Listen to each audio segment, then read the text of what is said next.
बंद करो, बंद करो।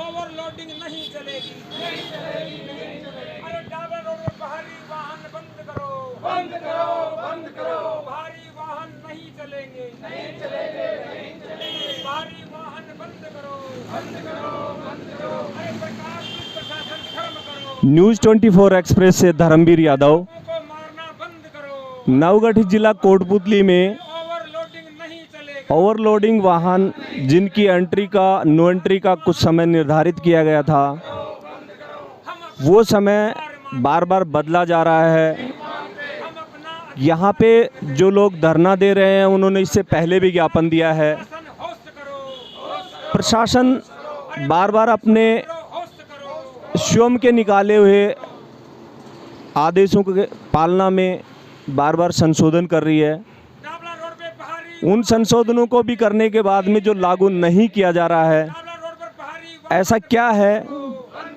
कि जो कोटपुतली में ओवरलोडिंग वाहन दौड़ते हुए आते हैं, जो एक्सीडेंट का भारी वाहन काफ़ी नुकसान का, लोगों की डेथ भी हुई है, एक्सीडेंट भी हुए हैं, उन्हीं सब के परिदृश्य में न्यूज़ 24 एक्सप्रेस पहुंचा है। चलेंगे। यहाँ के लोगों का विरोध प्रदर्शन देखा है। अधिकार मांगते, आइए हम जानना चाहते हैं ये लोग अधिकार मांगते। इस धरने के परिदृश्य में सरकार और यहाँ के प्रशासन से क्या चाहते हैं।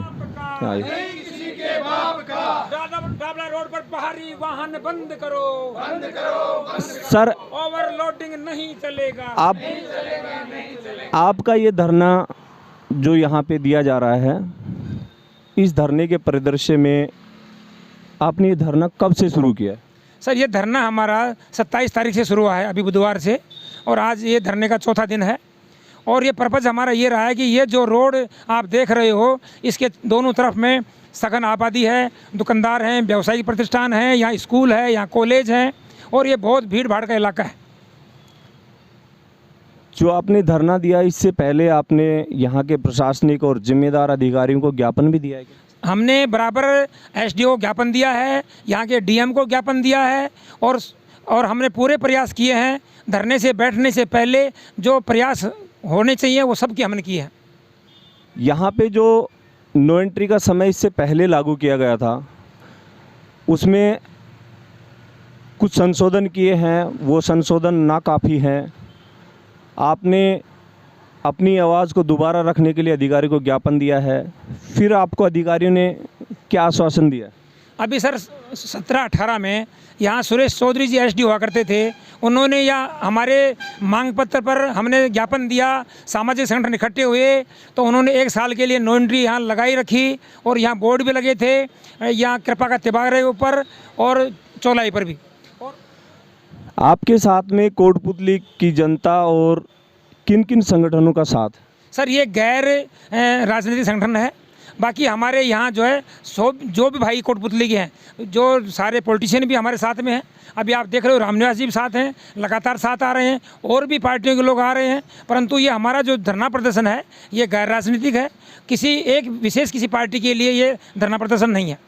आप किन किन विभागों को इसमें जिम्मेदार मानते हैं? इसमें मुख्यतः विभाग जो है प्रशासन के साथ में माइनिंग विभाग, साथ में डीटीओ, ये सब जिम्मेदार हैं। इस रोड पे काफ़ी हादसे हुए हैं, डेथ भी हुई है, आप इनका कोई आंकड़ा बता सकते हैं? आंकड़ा तो अनुमान ये है साहब, यहाँ जो है आप नीम का थाना से ही चलिए, सारा क्रेशर जोन है ये, और सारे रोड क्रेशर के ओवरलोड वाहन आते हैं, और औसतन 1 आदमी डेली मर रहा है। तो इसमें जो इन्होंने एक नो एंट्री का समय निर्धारित किया है, उसको बदला गया है, इसके पीछे आप क्या कारण देखते हैं?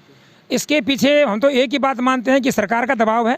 सरकार की मानसिकता नहीं है कि यहाँ के लोग चैन से रह सकें, और यहाँ लोगों को दबाव में ला करके, उनको डरा धमका करके हर कानून थोपा जा रहा है, और ये एक तरह से हमारा सबका शोषण है। सरकार चाहे तो उसके खिलाफ कोई एक यहाँ पत्ता नहीं ले सकता।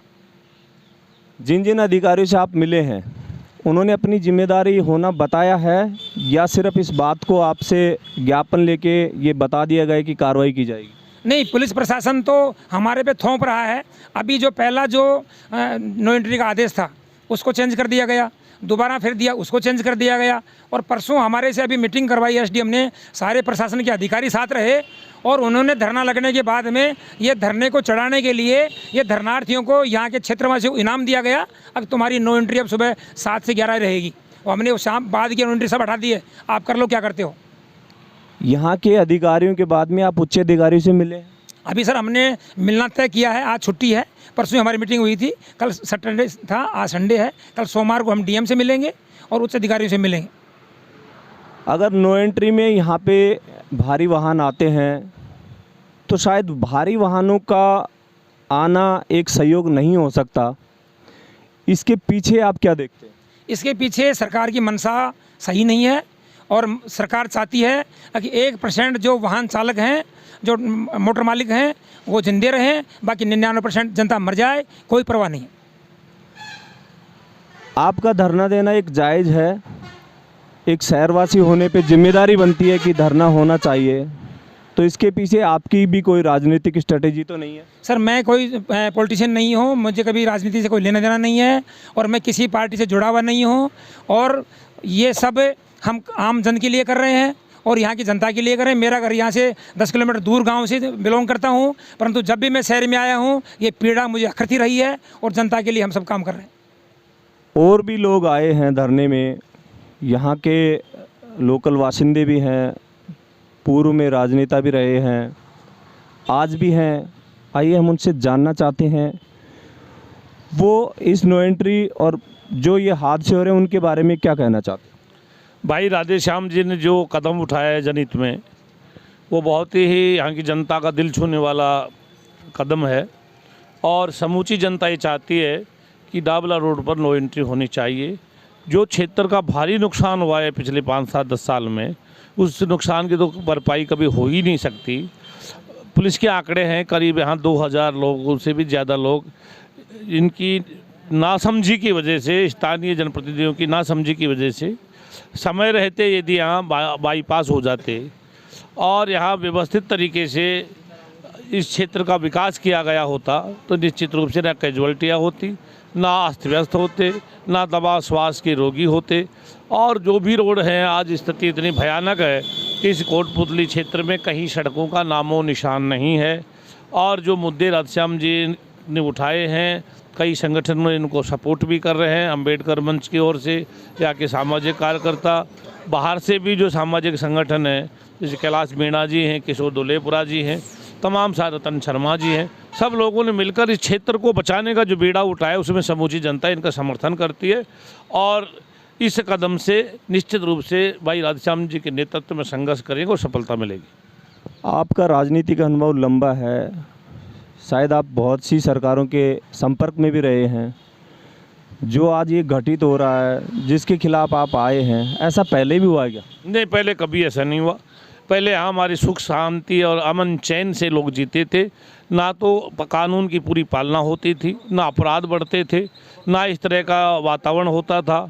और ये पहली बार इन 10 सालों में जो कार्यकाल में हुआ, ये सरकार की पूरी तानाशाही, गुंडागर्दी और एक तरह से लोगों का दमन का रास्ता अपनाया है। सरकार के प्रतिनिधि, नुमाइंदे और जो सफ़र कर रहे हैं उनका भी सबको पता है कि उनके हमेशा नेगेटिव सोच रही है कि जो लोग जनहित में मुद्दा उठाते हैं उनसे बदले की भावना से वो काम भी करते हैं। जब भी हादसे होते हैं, हादसे होने के बाद में चिकित्सा विभाग पे दबाव बढ़ता है, तो यहाँ के लोकल प्रशासन और चिकित्सा विभाग के पास ऐसी कोई स्ट्रैटेजी है कि इनसे निपटा जाए? आप मिले हों या उनकी तरफ से ऐसा कुछ सुझाव दिया गया हो कि इस चीज़ को बदलने से ये हो सकता है, क्या उन्होंने बताया ऐसा कभी? नहीं, लोकल प्रशासन यहाँ बिल्कुल पूरी तरह से जनहित के कामों से बेरुखी है। मतलब आर्थिक हितों के अलावा यहाँ लोकल प्रशासन को आम जनता से कोई लेना देना नहीं है। जहाँ तक हॉस्पिटल की व्यवस्था है तो आंकड़ों में, अखबारों में ज़रूर हॉस्पिटल की वाहवाही होती है, बाकी धरती पर अगर कुछ भी हॉस्पिटल के दयनीय स्थिति है। ना तो डॉक्टरों की उचित व्यवस्था है, ना कोई जाँच होती है, आए दिन कैजुअल्टियाँ होती हैं, लोग बाग ऐसे है जो थोड़े हल्की बीमारी में भी जयपुर रेफर कर दिया जाता है।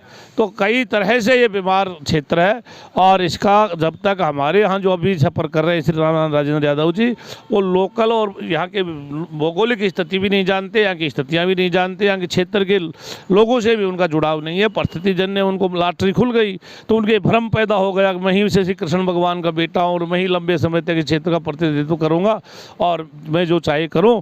तो इस बार जनता निश्चित रूप से सभी लोगों का ये मानस है कि यहाँ हमारे काम करने वाले व्यक्ति को आगे बढ़ाएं और इन्होंने 10 सालों में बहुत नुकसान किया जनता का, वो जो आपको ही पता है।